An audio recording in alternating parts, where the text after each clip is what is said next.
back, relax, and maybe get yourself a snack. Me and you gonna have a little chat about books. Hi guys! So I'm here today to do 2 reviews for 2 books that I read in the not too distant past and talk to you about them. So the books I'm going to be talking about are these 2, and we're going to start off with this one, which is Voyage of the Damned. This was actually the first book that I finished in 2025, and I'm really pleased that it was, because I actually really enjoyed this. It's a bit of a hefty one compared to some of the others I've read recently, and I enjoyed it a lot. It's a debut, and I picked it up fully on a whim. I was in a bookshop, it was on a table, there was a bookseller nearby who saw me looking at it and was like, "This is amazing, you've got to read it." So I'm pleased that I picked it up, because I actually really enjoyed this myself. It's about a character called Dee, who is our main character, Ganymedes it's short for. And Ganymedes is a blessed, and the blessed are currently on a journey on a boat to basically decide their ranking for the future. Now, what does it mean to be blessed? Well, that's different for everyone. Everyone who is a blessed has different powers, and there are 12 of them who are all travelling on this boat together. And each of them doesn't necessarily know the powers of the other blessed, because the way that their power manifests is different for everyone, and so a lot of the time their power comes from keeping secret about their power and kind of threatening people with things that they don't know about, and so on.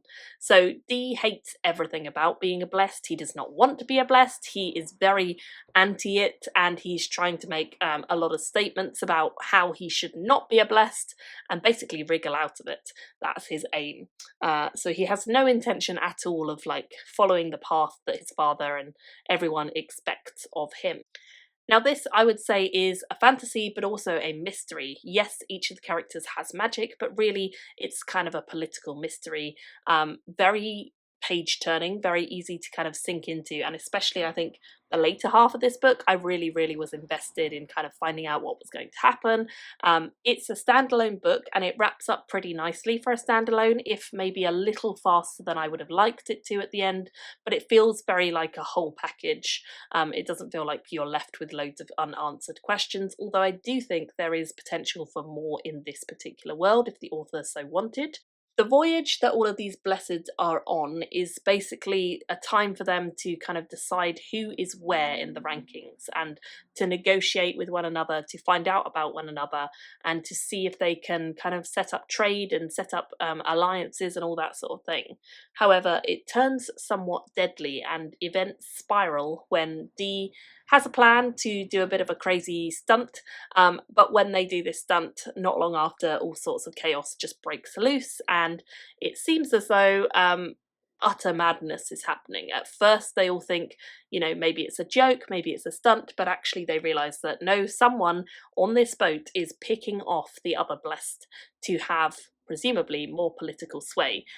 So Ganymede and a couple of his other friends are kind of forced into investigating, okay, what is going on, who is this murderer and how are they getting away with it, and what is the intention they have for murdering the other blessed.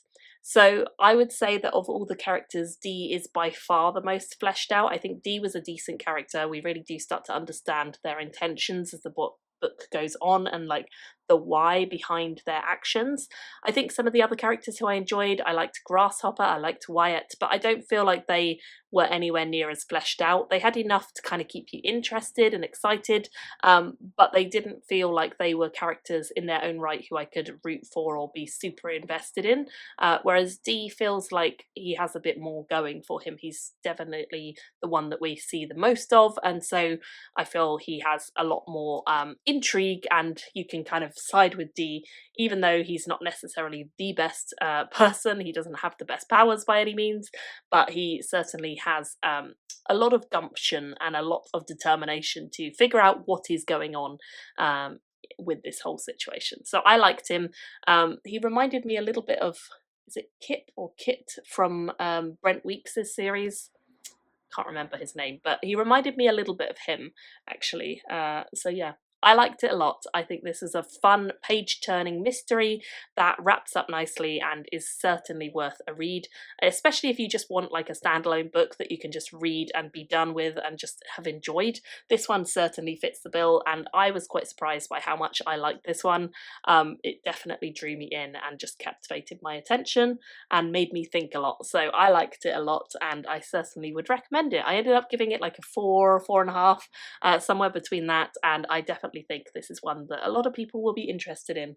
And when I had a look today before I filmed this review, apparently this author has another book coming out next year, so I will certainly be keeping my eyes open for that based on how much I enjoyed this one. So yeah, really like that one.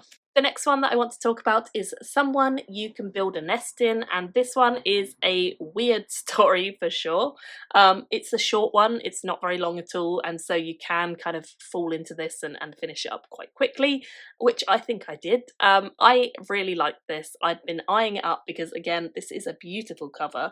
I think we can all agree. The cover art is by Stephen Player at Artists Partners, and it's just stunning. You can see it goes all the way around to the back as well, and it's just really, really beautiful. I love the depictions in the background and just all of these lovely mushrooms. It's a really beautiful cover, and so I'll be honest, the first thing that drew me in was the cover, and then the next thing was when I was in Worldcon, lots of people mentioned this as like a weird book that has kind of horror adjacent themes in that we are following like a cannibal character, but it's also a love story. It's a really weird, quirky concept and very different to a lot of things I've read, because I've not been reading like monsters falling in love with humans really, and this is definitely that, and definitely an unusual twist on that because obviously the monsters actually a cannibal, so they eat humans usually. So it was a very interesting premise, that's what I'm trying to say, and therefore I had to pick it up and just find out if it was any good as a story, and I did like it a lot.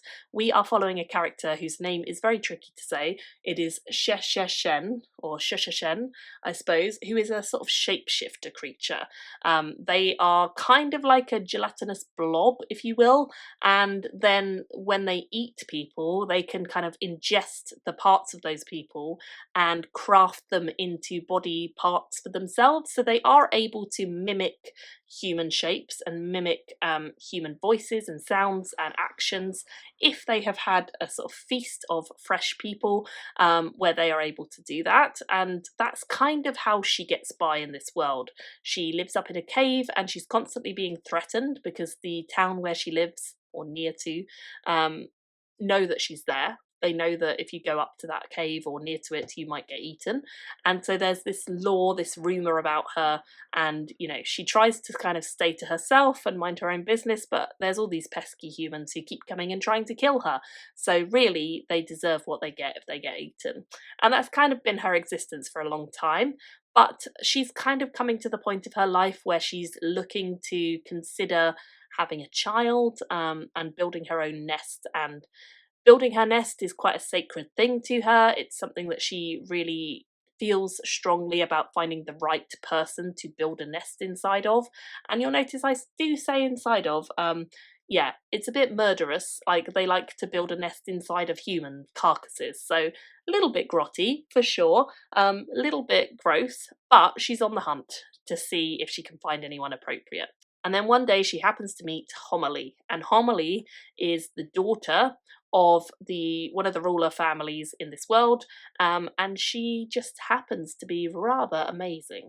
And I won't go into any more details because I think you can probably anticipate where things might go, but yeah, it turns into a love story, and it's a dramatic one for sure, but it's a love story, and I really enjoyed kind of seeing the way that Shesheshen basically has to learn to be a human and learn to become human, or at least as human as she can be, but also has to learn about whether she should be honest and truthful and really unlock her feelings. Feelings are something she's not really had to contend with particularly before, and they certainly are coming to the forefront now. So it's kind of like this internal battle for her about, like, do I tell the truth and risk losing the person I'm interested in, or do I stay continuing to pretend and have to keep up a pretense for, you know, a long, long time? What is she going to do? And yeah, it's a very touching story at times, so I liked it a lot, and I certainly feel it's different. It's out there, but it's actually very sweet. I gave this a 4 out of 5 stars. I really enjoyed it. I whizzed through it, and I certainly recommend it. So I'd love to hear if you've read either of those books, and what did you think of them if you have. Please let me know, and I will see you all in another video very soon. Bye everyone! Thank you for watching my video today. Go pick up a book, then come back and chat with me again.